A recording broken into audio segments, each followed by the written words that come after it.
So tonight we're going to look at the absolute basics of this work,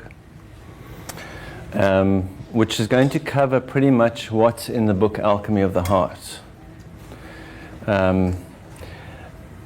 which is the journey of how we come into this world and end up behaving like mental lunatics, what that journey looks like, and why we end up in that perceptual condition.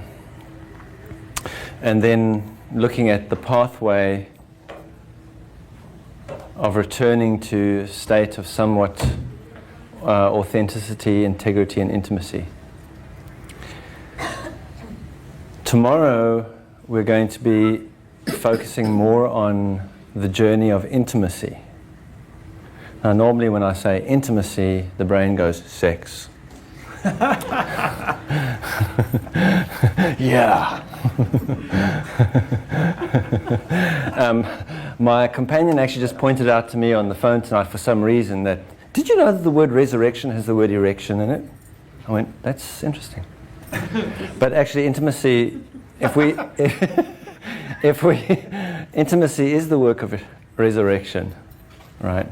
But if we hear the word intimacy and we think sex, it's because we've exiled the experience of intimacy into the physical. Tomorrow we're going to look at the radiance of intimacy as alchemy, what alchemy is, the impact of alchemy on our 3D experience. Because let's say we come and do work like this, whatever this is that we're up to, right? We can call it, spiritual work, but I don't even like that word. In fact, I kind of dislike that word. But whatever we call this, if what we're doing doesn't impact our 3D experience, then my policy about that is drop it. If it's not impacting our 3D experience, drop it. That whole... Say that again, please? It's hard to hear. You can't hear? No, could you just say that again? Yes, if what we're doing in our work, and whatever we call this, our inner work or our spiritual work or our whatever we call this, if the activity we're entering in doesn't impact our 3D experience, then my policy is drop it immediately. If you have to believe all the time if you have to imagine it, and if you think that one day something will happen, then it should be really immediate, because this work will give us what we require, not what we need and want. And it's recognizing what it means of giving us what we require, to recognize what this work is. And it always gives us what we require. So we're going to look at alchemy as a means of impacting our experience in a way that we receive what we require. And in require, what it is, the nutrition for our growth, not to help us to feel better. And usually we come to work like this because we want to feel better. But what we'll realize as we go through this journey this weekend, that it's not about feeling better, it's about getting better at feeling. And we come from a situation in which the world is allergic to feeling. So it's quite a challenge. This work can be a challenge, because normally when we start to feel something, we go and ask someone to help us. And if we start feeling too much, then we'll go and take medication, or we'll go and have some therapy or something to try and stop that, right? So we're going to be looking at the role of feeling in our experience all the way through the weekend. There are 3 stories that we are able, there's probably more, but through my experience, because all of this that I'm going to share with you comes through the channel of my own experience. I didn't sit and think about it. I didn't go and read up and study about it. It's coming from my experience. And what my experience is showing me is that there are 3 stories we can tell, right? And we all begin telling the first story. Some of us, very few of us, get to telling the second story. And very, very few get to telling the third story, right? So all of us start by telling the first story. And the first story is the sad one. It's the bad one. It's the hard things that happened to me in my life, how people don't like me, and how I had a bad childhood, and how my parents were really rude to me, and how I was bullied at school, or how I'm not really that smart, and how I've always struggled, and things have never worked my way, and life is really hard. That's the first story. And that story is really the mental, physical story. It's about our physical circumstances and what we think about it, and then from our thinking, we act out of our thinking and we do physical things to try and interact with that, and we kind of get nowhere. It's a loop. And that's the first story. The second story is when we start to enter work like we're talking about this weekend. When we start to impact our emotional experience. When we start to integrate the difficulties in our life. And the second story goes like this. Wow, those hardships in my life, they were deliberate. You know, the word deliberate contains the word liberate. Deliberate. Wow, my childhood actually set everything up for me to realize certain things. I had the perfect parents that I could get these lessons. Those events, I mean, that terminal illness that I was supposed to have died from way back was my greatest teacher, right? That's the second story. That story is related to the heart, to the feeling, to discovering the role of feeling. And there are very few people who get to tell that story, although there are more people now than ever being open to that story. And if you think about it, tonight's a Friday night, right? How many people are involved in a sporting activity tonight? Way too many. It doesn't matter. Millions. How many people are involved in a political rally? Probably hundreds of thousands. Just in this country, right? Thousands. How many people are looking at emotional integration? Right? Few. And that shows you, because looking at emotional integration is where we start to tell the second story. Then there's another story. It's the third story.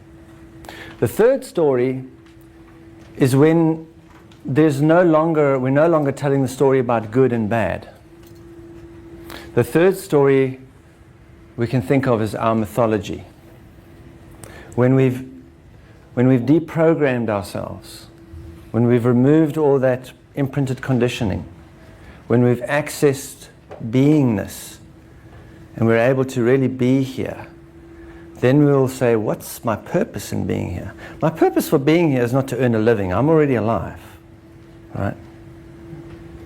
My purpose in being here is not to heal myself. Because if you think that your whole life is about healing yourself, you'll end up living in a broken world consistently. What is my purpose for being here? And the third story is the mythology, our myth. It's the story that can only be told by one who knows they have no beginning and no ending, and therefore they don't really bother about a 5-year plan, because it's way bigger than that, right? And the intent is really to get to tell that third story. And just like we share a common bad story because we have childhood, and we're going to look at that tonight. It's the first part of the evening we're going to look at the bad story. And then we're going to look at the entry into the good story. And those we can share with each other quite easily. But no one can tell you what your third story is. That's revealed to us. That comes through revelation when we have the capacity to contain it. And we can be sure that while I'm able to contain my temper, there's not much chance that I can contain the immensity of my third story. If I'm just unable to contain myself when I'm angry, or when I'm sad, or when I'm grieving. So this journey is very deliberate. And the third story, you see, the first story is here, mental and physical. The second story is here. And once this door opens, we realize the third story. And being in this world is an opportunity to realize the third story, right?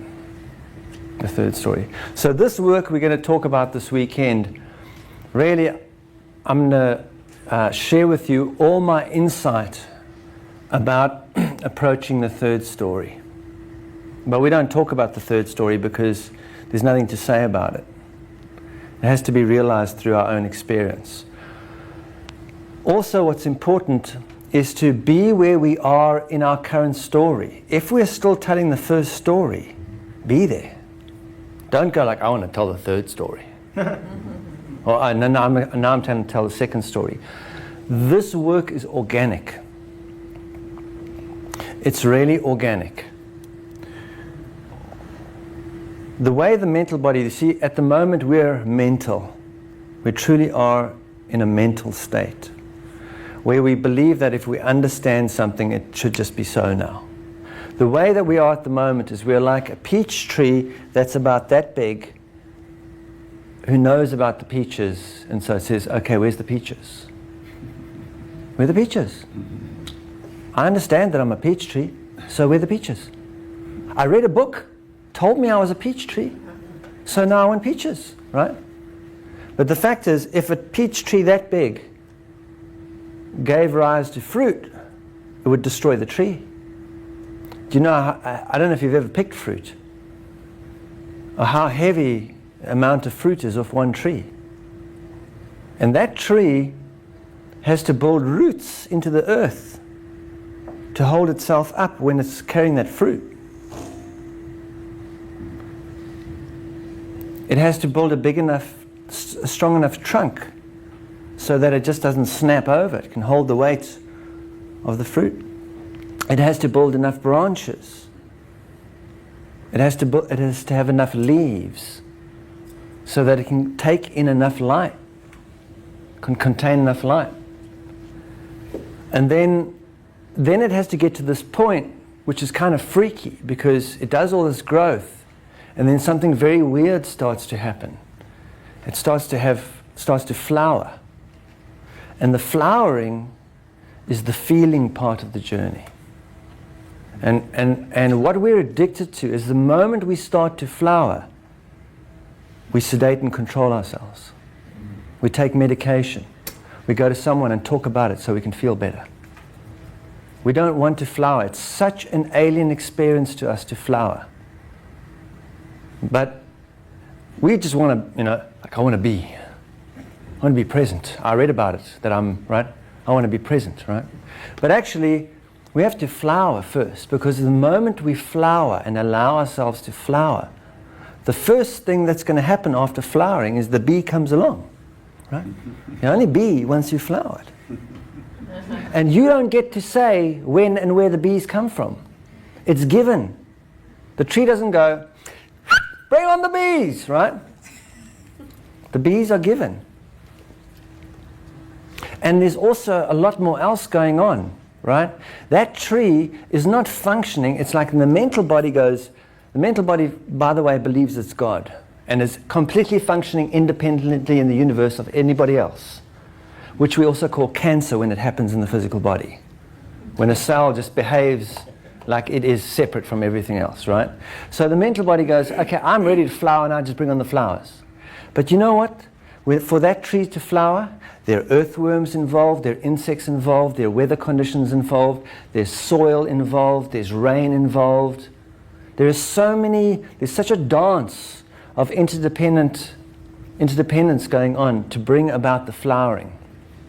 So it's not just about flowering because I want to flower. It's not about what's wanted or needed, it's about what's required. So the flowering happens, it's organic, then the being happens. And when the being happens, it'll happen naturally. You have to make the being happen. The being only comes when the flowering has taken place. And it's given. And when the being comes, then the fruiting takes place. And we can think of the fruiting as the realization of the third story. So being is part of the way, is the elixir to fruiting. But it's organic. So once we get what our task is, which is to fertilize and water the plant, that's it.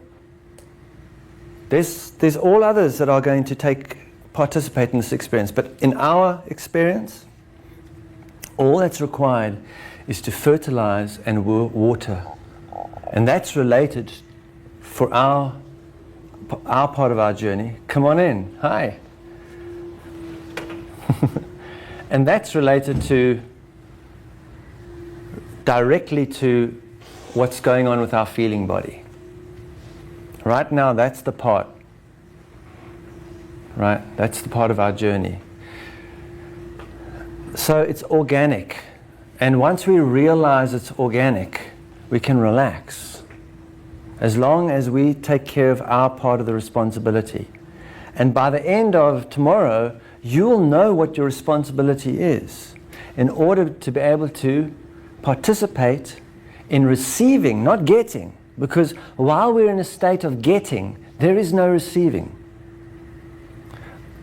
When we get, what we're doing is we're manipulating an experience to achieve a particular outcome, believing that that outcome is going to make us feel better or get us what we think we want and need.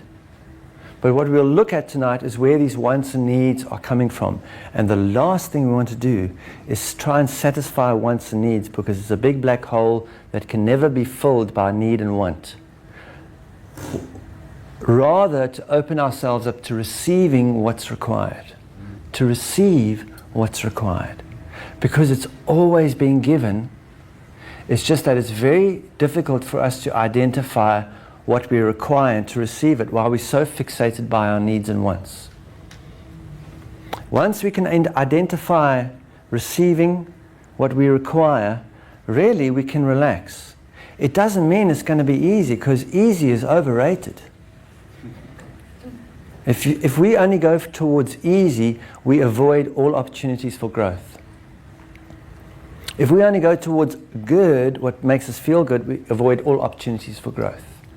We cannot see we cannot even perceive what is being given to us, what we require. So this weekend we're going to look at all of that and many different dimensions of it. And by the end of this weekend, you won't need to read another book. But you will, because the mental body will go, but what about reincarnation? And what about karma? Right? And what if I was born with one leg? And what if I was adopted? Right? And I don't quite understand this. I need to understand this, right? So until we demonstrate, and I love the word demonstrate, put the demon straight. Straighten out that demon, right? Until we demonstrate to the mental aspect of our being that it is not God, it will not relinquish control and manipulation of our experience in order to get what we think we need and want. Right? So we're going to start right at the beginning tonight and go through a basic create a context. Really going to create a context for tomorrow's exploration. And tomorrow we're going to explore intimacy with ourselves, intimacy with our birth family, and intimacy with one another. We're going to explore the process of integration as a means to accomplish disintegration. Dismantling all the structures that have been created to put a definition onto that, so that we may be able to realize what it really is. Right? So,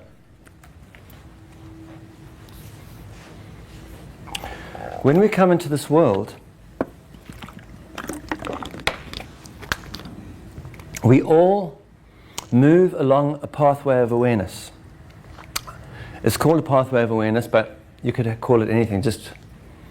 And what it is, it's a energetic pathway that our awareness moves along that has brought us to this perceptual state of being that we are in now, where we perceive the world happening to us as opposed to through us. And this pathway is easier seen in a newborn child. When a newborn child comes out the womb, it doesn't say, "That is just the freakiest experience I've ever had." Right? You try hanging upside down for 9 months or whatever, right? Because it doesn't have mental capacity. Can't talk. It's not functioning in the mental realm. Nor does it come out of the womb and, oh, I just got to do my, get the muscles going, right? Has no physical awareness on that level of being able to deliberately, physically manipulate its experience. Its awareness is purely emotional. And if a child looks around and sees where it is, it would say, "Oh, hell!" Right? But it's in an emotional place. It emotes. It emotes. Then it begins to use its emotions as a means to manipulate the experience. It realizes it can do that and starts to enter the mental. And only then does it become able to physically get up, develop the capacity to get up and walk around by itself. So the awareness is going from the emotional through the mental into the physical. It's the pathway. You see here, from the emotional through the mental into the physical. That's the radiance of our awareness as we're expressing ourselves in this world.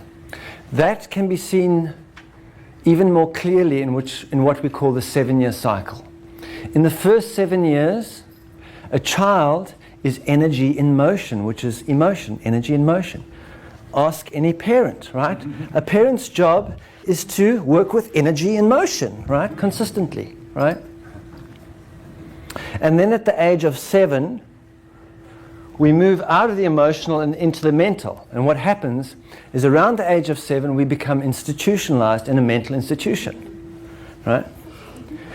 And this mental institution is designed to teach us magic. Every one of us here are master magicians, though we may not realize it, because we think Harry Potter's magic.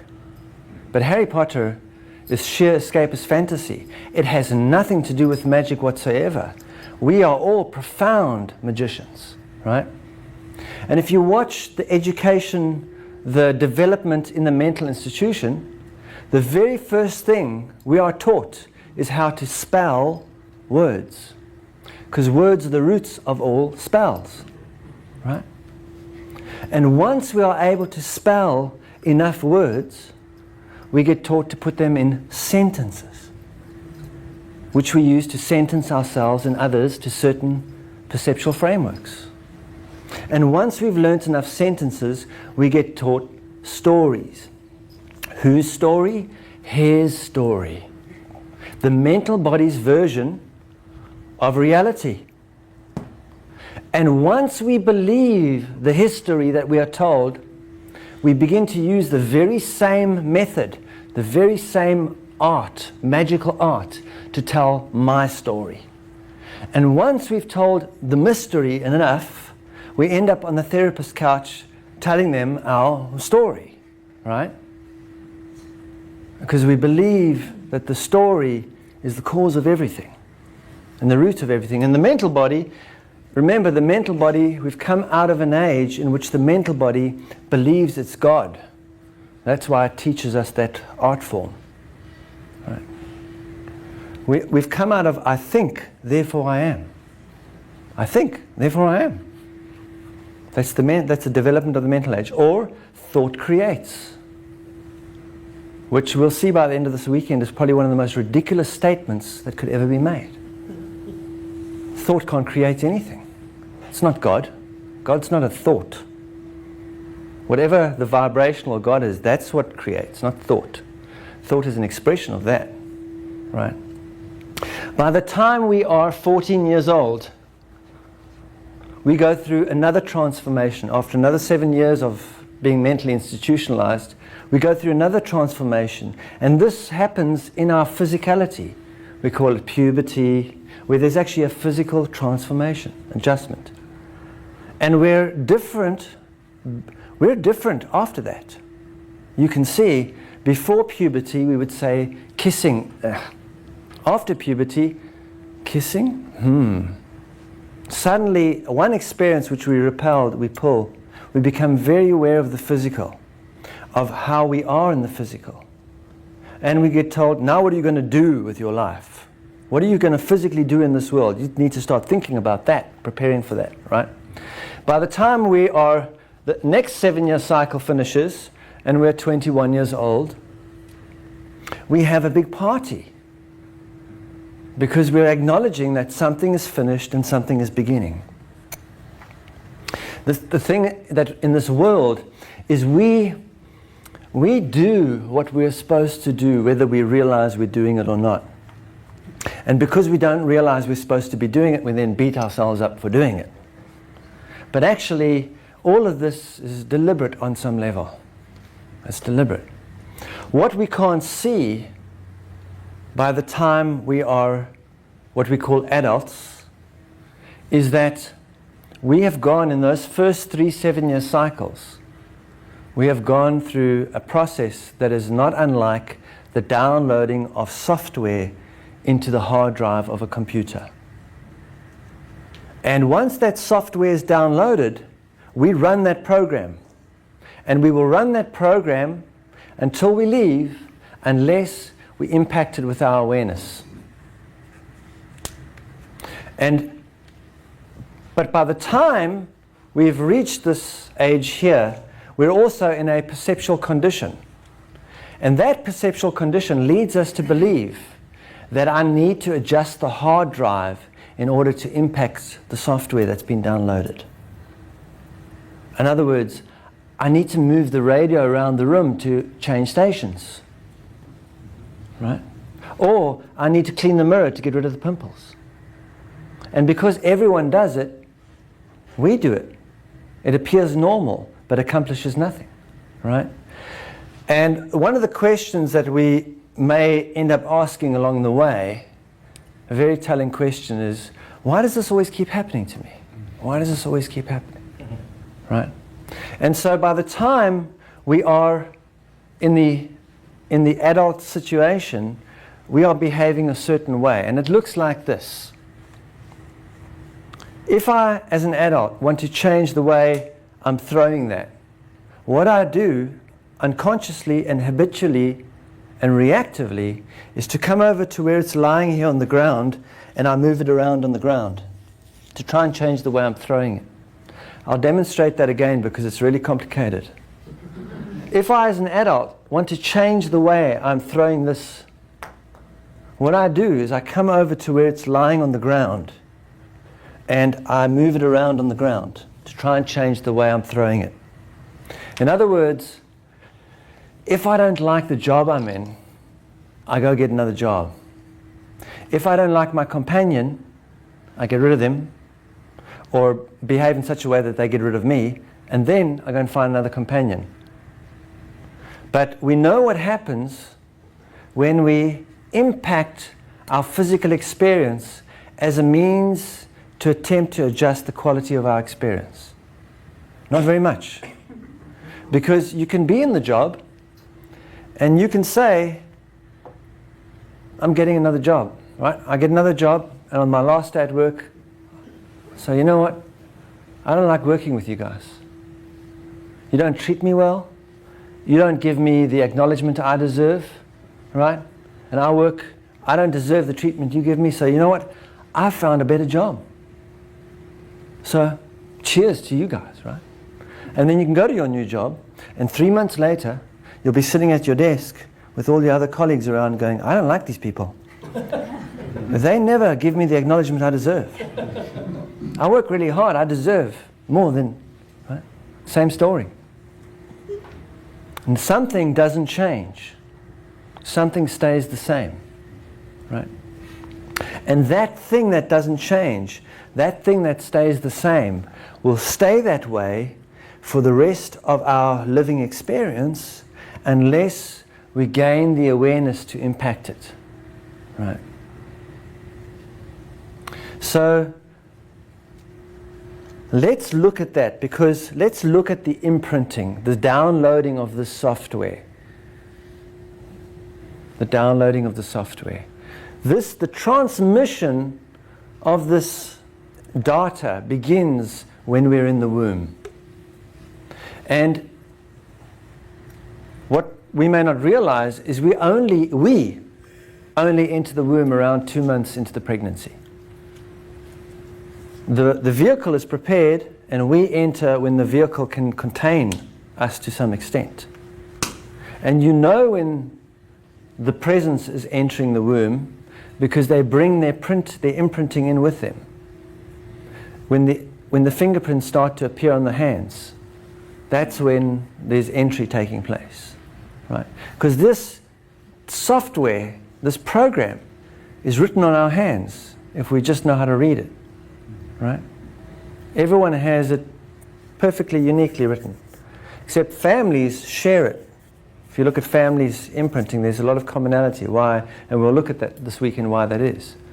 But let's say, so we enter the womb around 2 months into pregnancy. So we're in the womb for a 7 cycle too, for 7 months. So what we're going to do is we're going to look at an imprinting event, the imprinting of a particular issue, because our entire experience in the womb, our entire first 7 years, it's really the 7 years we're interested in, the first 7 years, our childhood. But our entire experience up to when we're 21 is different levels of very deliberate imprinting. And we'll look at that. So let's say I enter the womb at 2 months. So 8 months into the womb is, you can say, 6 years along a 7-year cycle. And we're going to look at a core issue that's imprinted every 6 years. Let's say I'm in the womb, right? While I'm in the womb, I'm not having an emotional experience. I'm not saying, I'm really depressed about being in here, right? I'm not having a mental experience, right? I'm having a vibrational experience. So we can think of the womb as a representative of the vibrational. Because in the womb, my entire experience is one of vibrations. The vibrations of my mother's heart, her breathing, the movement of her body, the vibrations of her voice.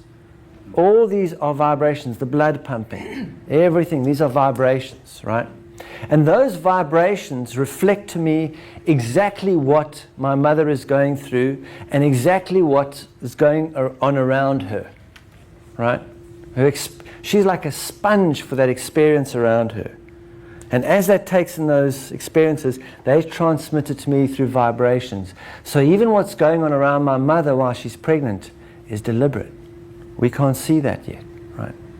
So let's say 8 months into the womb, which is 6 years along a 7-year cycle, my mother and father have a big fight and he walks out, right? Because they married each other, they turned each other into each other's parents. No one wants to sleep with their parents. So now they can't stand being with each other. Now they want to go away and do that to somebody else, right? So they have this big fight. And my father walks out, right? And my mother's left there. And what she experiences is what we will conceptually, we've learned to spell this word, right? It's a word that we spell, abandonment, right? And what abandonment is, it represents an energetic circumstance that's made up of feelings. And we've also spelled these feelings, and we can call them fear, anger, and grief. Those are the 3 resonances, spelt resonances of dysfunctional energy. So in that moment, my mother goes through fear, anger, and grief. So does my father, right? And we'll see as we go along how his experience is impacting me too, even though he may walk out. In the womb, I receive that as vibrations. That transmission comes to me as vibrations. I don't receive fear, anger, and grief because my mother, all those fear, anger, and grief that my mother is going through will be reflected in the way her heart is beating, in the way her body is moving, in the way that she's breathing, in the way she's speaking, in the temperature of her body. They will all reflect these energetic circumstances that she's going through. So we look at that as a transmission of a particular core issue in the womb. Now we can go forward into the first 7-year cycle. 6 years along that cycle, I'm 6 years old, right? My parents have come together for the sake of the child, but it's not working. And so they eventually surrender to the idea of divorce. So when I'm 6, my parents decide and get divorced. Now I, as a 6-year-old, have no concept for the word divorce, right? I also don't have the physical life experience as a vehicle to hold such a concept. But what I am is I'm feeling what's going on in home. And that divorce is again an experience of abandonment, which is colored with fear, anger, and grief. And I feel those resonances very strongly. I'm in a deep feeling place as a child. I'm in the emotional, right? And those feelings impact the way my emotions flow. They impact it like a tattoo gun. They impact my energy and motion, emotional body. Then we can go fast forward another 7 years along the cycle to where I'm 13 years old, right? I'm now developing abandonment issues. So I have a best friend in the neighborhood. It's not just my best friend. He's my best friend, right? And one day, my best friend in the world's parents get transferred out the state. And my best friend is gone. And I go through an experience of abandonment. By now, I've been to magic school. So yes, there is an emotional undercurrent of feelings going on of fear, anger, and grief. But by now, I've developed the art of magic. So what I do is I tell myself a story about what's going on, about myself and about the world according to this event. And that story impacts my mental body, right? It's like tattoo on my mental body. And then we can go forward another 7 years, right? I'm now 20 years old. I'm definitely starting to show signs of abandonment, right? One of my core issues is abandonment. And so what happens is I meet this girl and she's attracted to me and I'm attracted to her because she has the same issues as I do, right? And so after 3 days, right, I meet her and I see her 3 times and I ask her to marry me, right? And she agrees, but she secretly goes into hiding after that because she's a little scared of me, right? But she agrees and we have the wedding and you all come to my wedding and there I am waiting for her, like really excited because, you know, this is the best day of my life and after today everything is going to be great because I'm getting married, right? And she doesn't show up.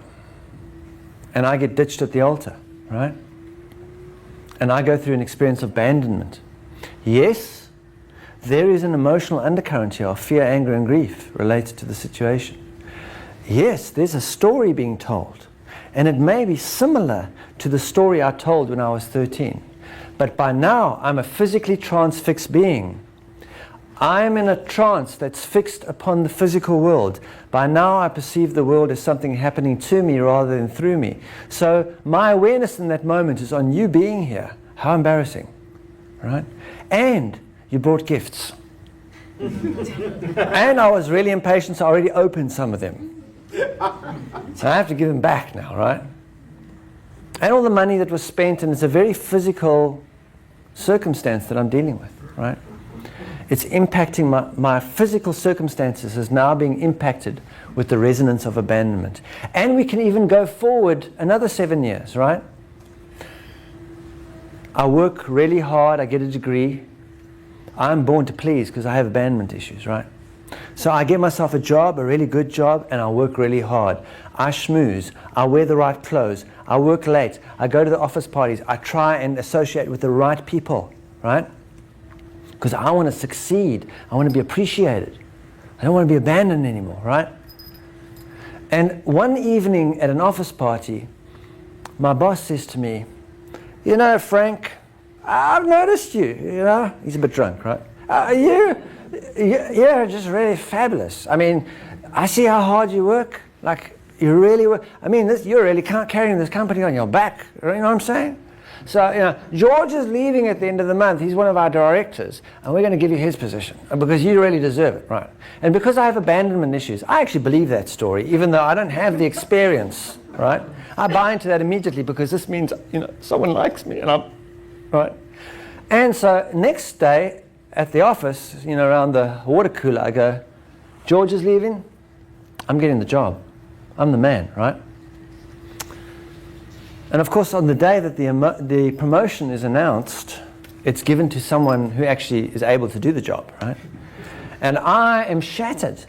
I'm abandoned by my efforts. I'm abandoned by my degree. I'm abandoned by all the great clothes I bought.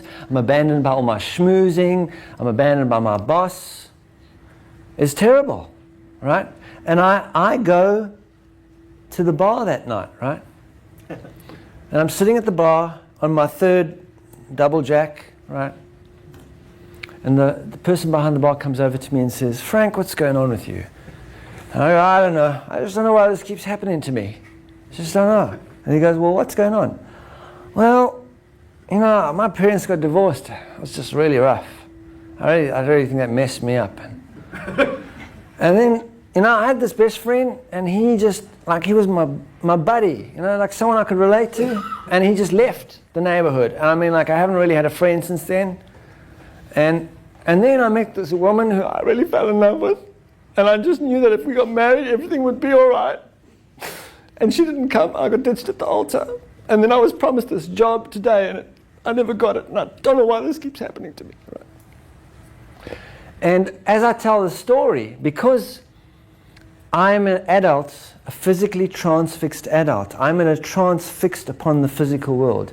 A physically transfixed adult looks at the world, whatever the world's doing, tells a story, acts out on the story. That's as far as it goes.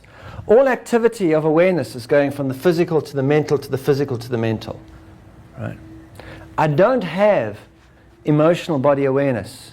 My emotional body is for the most part shut down. Just because I may display emotions of fear, anger, and grief and get annoyed and irritated, it doesn't mean I have emotional body awareness. Display of fear, anger, and grief is a dysfunction of the emotional body. It's got nothing to do with emotional body awareness. Emotional body awareness is an internal experience. It's not a display of emotion. Emotional body awareness means that we have felt perception. And by the time we are adults, we don't have felt perception. Felt perception is the capacity to feel the consequence of our presence in the world. And you can be sure, we wouldn't have done half the things we've done in this life if we could feel the consequence of our presence in the world.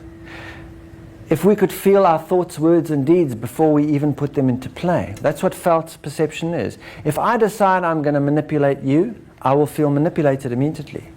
If I decide I'm going to cheat you, I'll feel cheated immediately. And there's a saying, where there is love, there is no law. And what that means is, when the heart is functioning, and we're functioning from felt perception, no one needs to tell us how to behave. We don't need laws and rules to tell us not to hurt someone else, because we feel hurt if we do immediately, and so that shows us immediately the consequence of our presence in the world. But as adults, we don't have felt perception. We don't go to a job and someone says, so I'm not sure if you're good for this job, but tell me, how's your heart?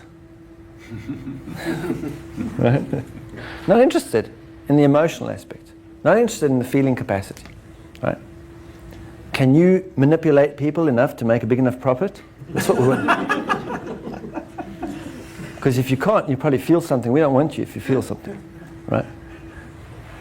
If we have felt perception, it would be a very different world. It would be very hard to dig up the ground and do the things we do. It would be very difficult.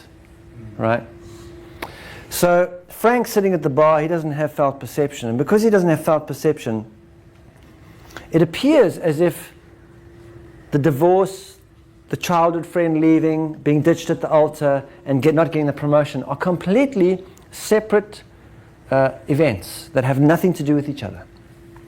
But let's say, as Frank was about to tell his story to the bar person, that I sneak up behind him with a syringe full of emotional body awareness, right? And I jab him, right? And he tells his story. He will realize something in telling the story. He won't bounce back into the physical, because felt perception gives us insight, right? When we have felt perception, we're no longer just looking outside, we're able to look inside. And through the insight, he will realize, because insight and realize are intimately connected. Realize means our real eyes, right? Not our anal eyes that we use to analyze everything, and not our physical eyes, which we just use to see the physical world. But our real eyes. When we have insight, we will realize, right? So as he tells the story, and he has now full-blown emotional body awareness, right? He will realize that even though the divorce looks like a different event from the friend leaving, being ditched at the altar and not getting the promotion, although metaphorically they have an identical symbology in them, what he will notice is that underlying the divorce and the friend leaving the neighborhood and being ditched at the altar and not getting the promotion is exactly the same emotional signature. It is a reoccurrence of a pattern in the emotional body that's reoccurring consistently, like a program. And actually, this happens to us all. This is the nature of our experience, this reoccurring. But in the past, we had absolutely no aware of this, because we've been living, you see, evolution begins with physical awareness. You know, the cave person, the person who lives in the cave, fire, food, woman, shelter. That's it, right? Cave person, right? And then into mental awareness, the next step of evolution, Apple Mac, iPod, right? Tools, right? And only then emotional awareness. Only then does the emotional awareness come, right? So underlying those different events is the same emotional signature.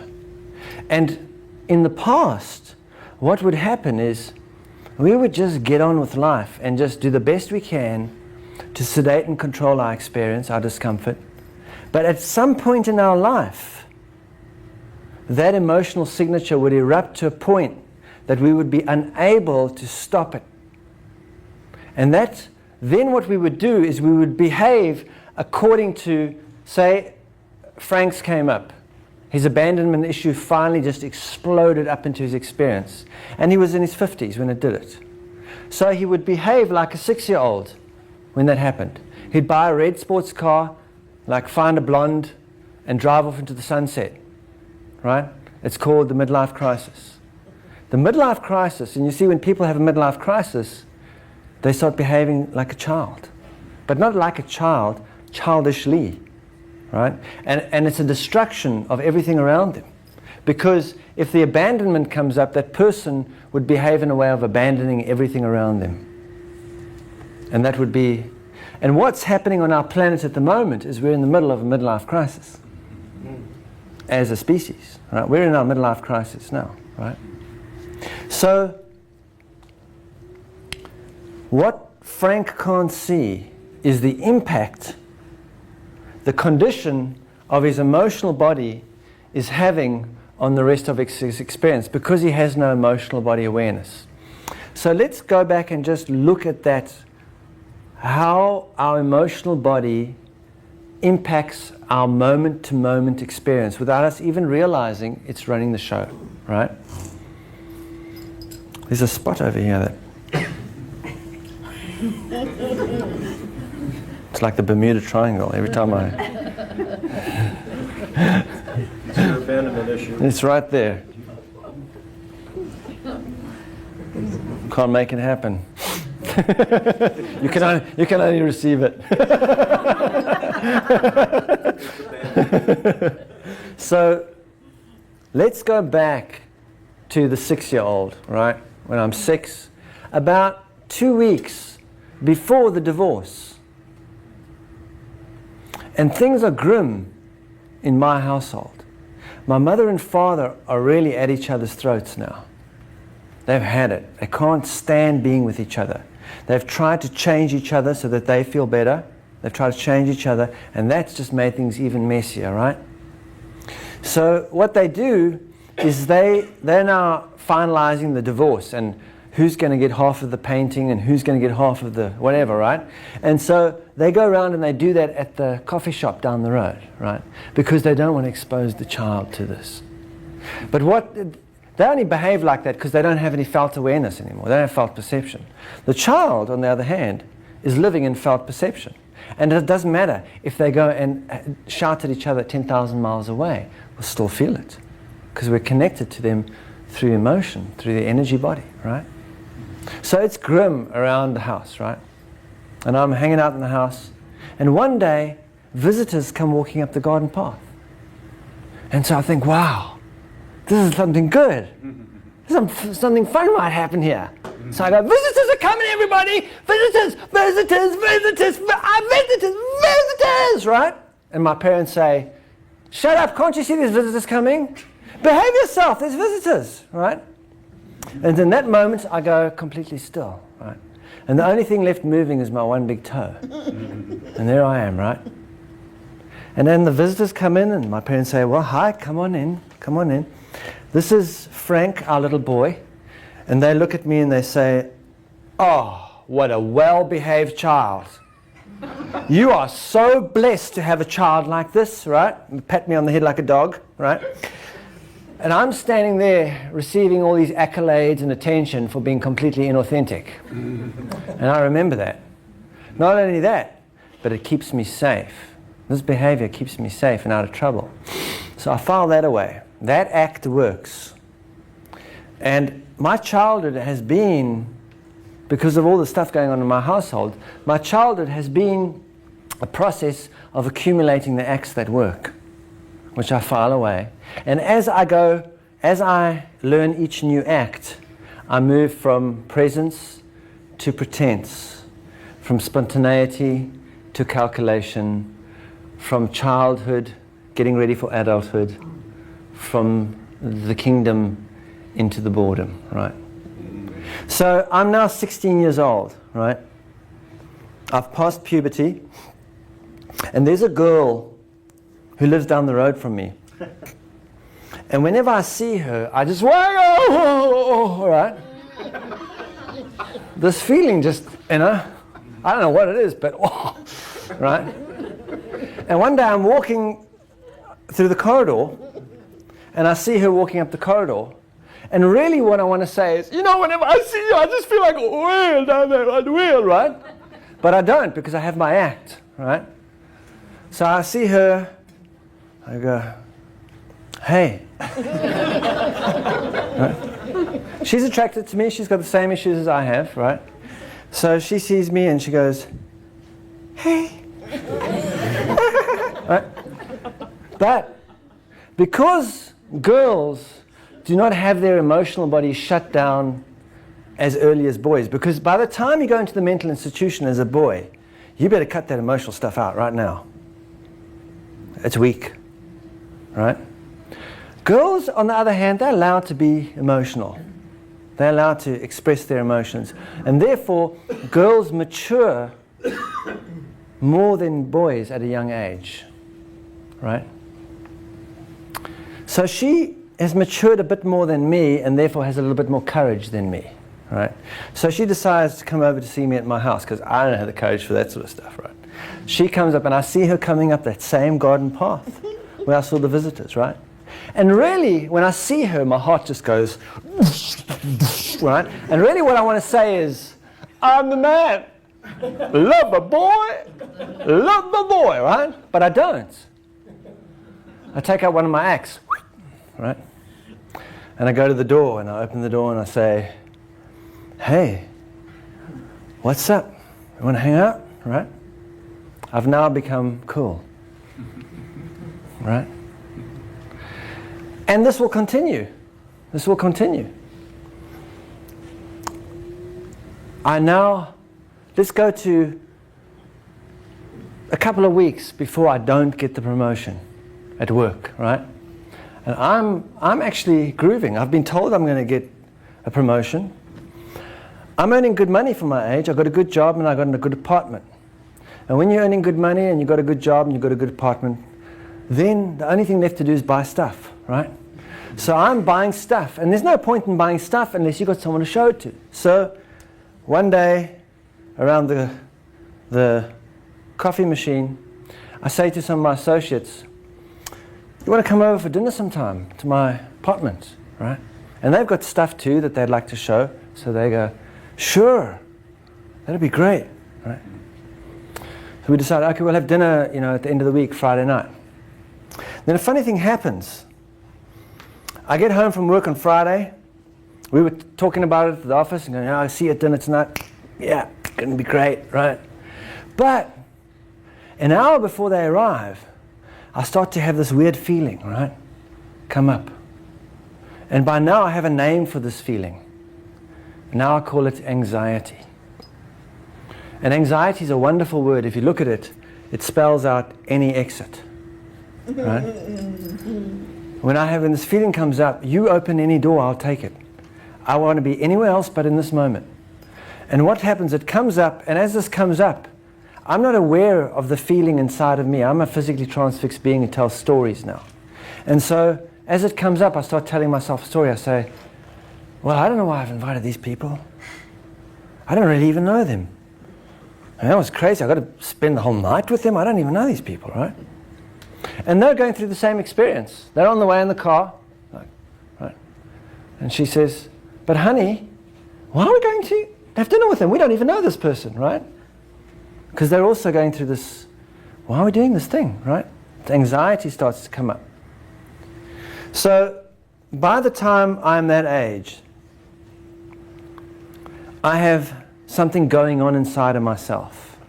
But I can't see what it is because I don't have insight, I don't have emotional body awareness. And what it is when I went from dancing light being of the universe, visitors, visitors, visitors, right? To standing still with one toe moving. My energy body went from movement to resistance. Stop that, right? And if you take anything and you resist, if I resist my hands moving, it creates a friction, and that friction creates a heat. And so every time I bring out that act, I build heat up in my system. I can't feel it because I don't have felt perception. I don't know it's happening. It builds up. Every time I say yes when I mean no, and no when I mean yes.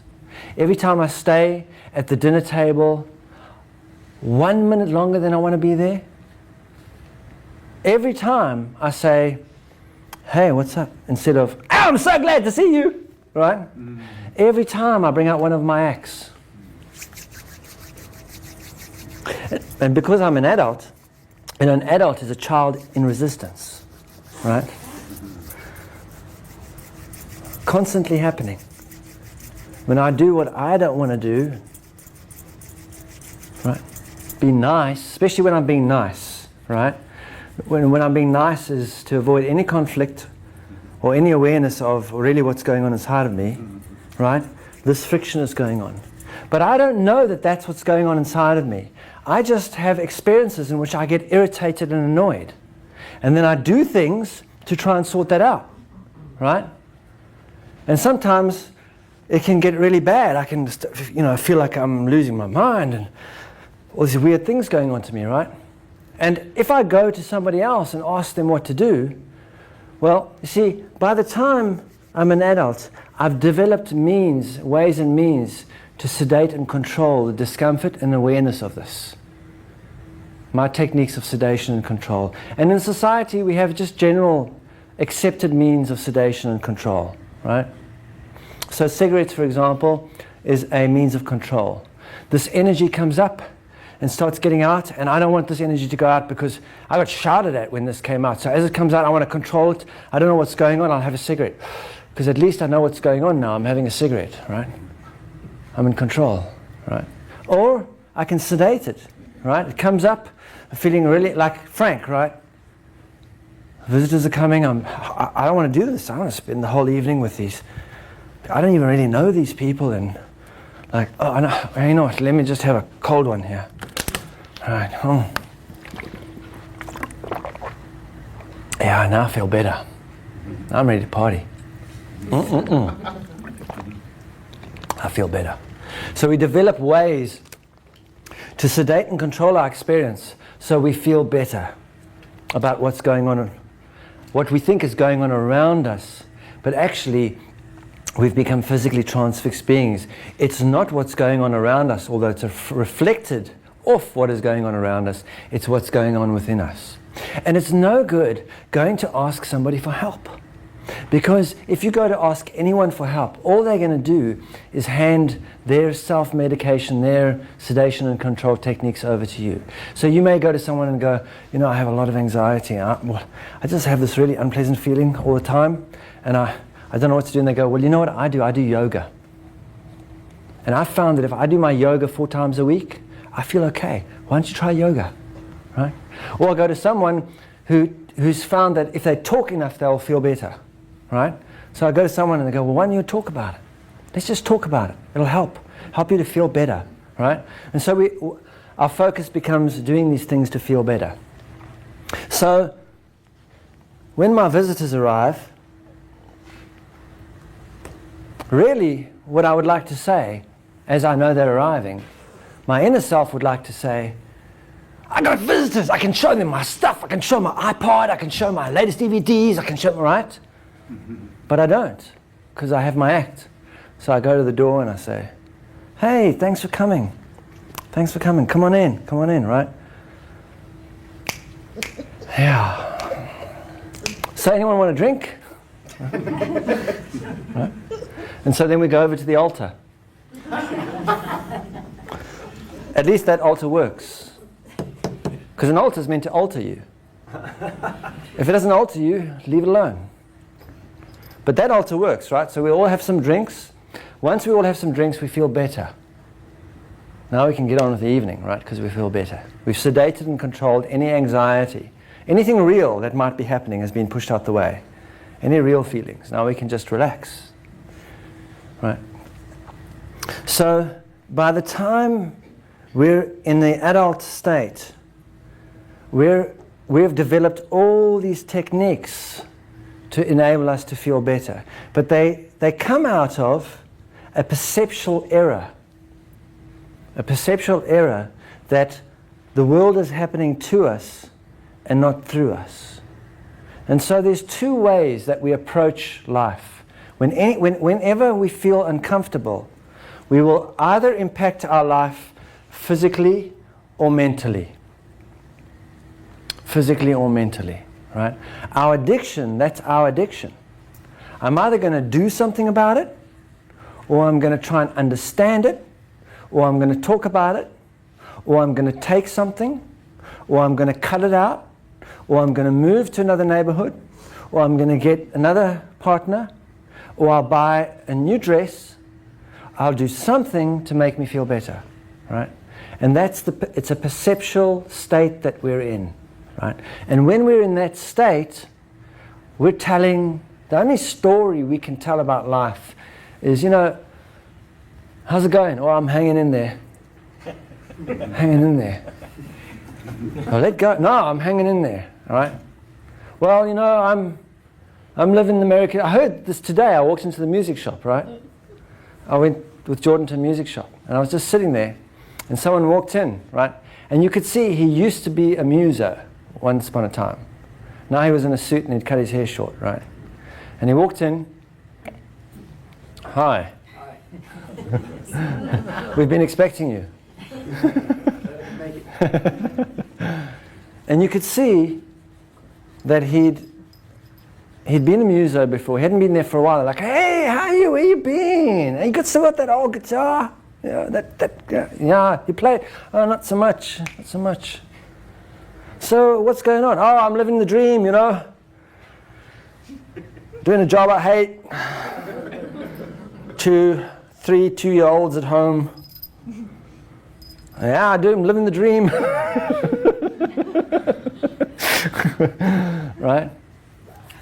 That's someone telling the bad story, right? It's the bad story. And like trying to be funny about it, but really it's just rough. Getting up every day and trying to do our best I can just to feel better about stuff, right?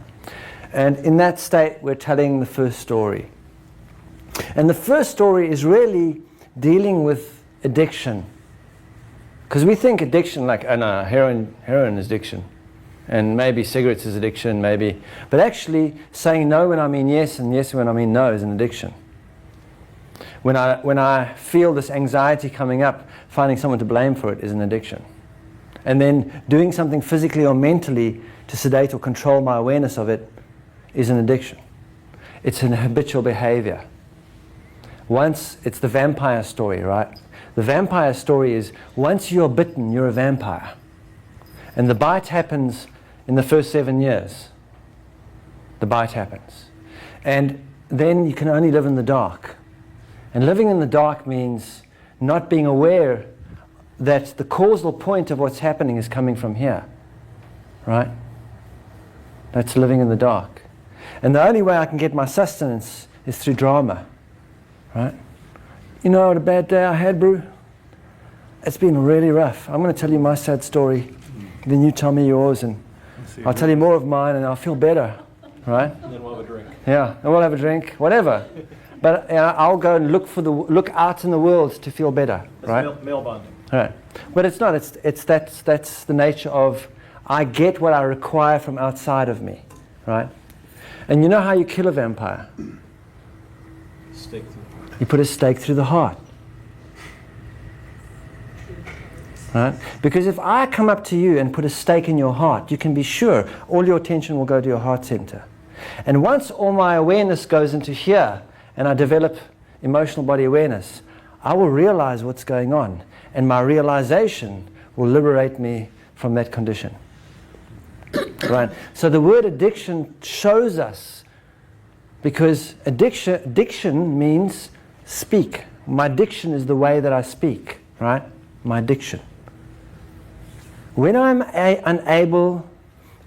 asked to express myself authentically in any moment, and I'm unable to, in that moment I will add something to my experience.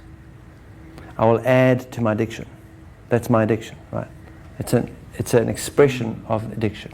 So the first step, therefore, is regaining authenticity. It's not picking on the alcohol or the cigarettes or the saying yes when I mean no or no when I mean yes. These are all effects of a condition. And when we only focus on the effects, it's called ineffectual behavior.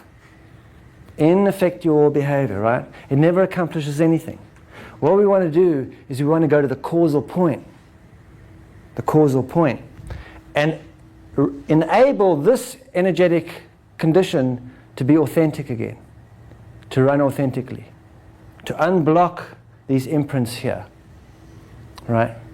So we're going to take a break for about 15 minutes, which means we'll be back in about 20. And when we come back, we'll start to tell the good story, story number 2, and about how we take that stake and shove it right into the heart, right?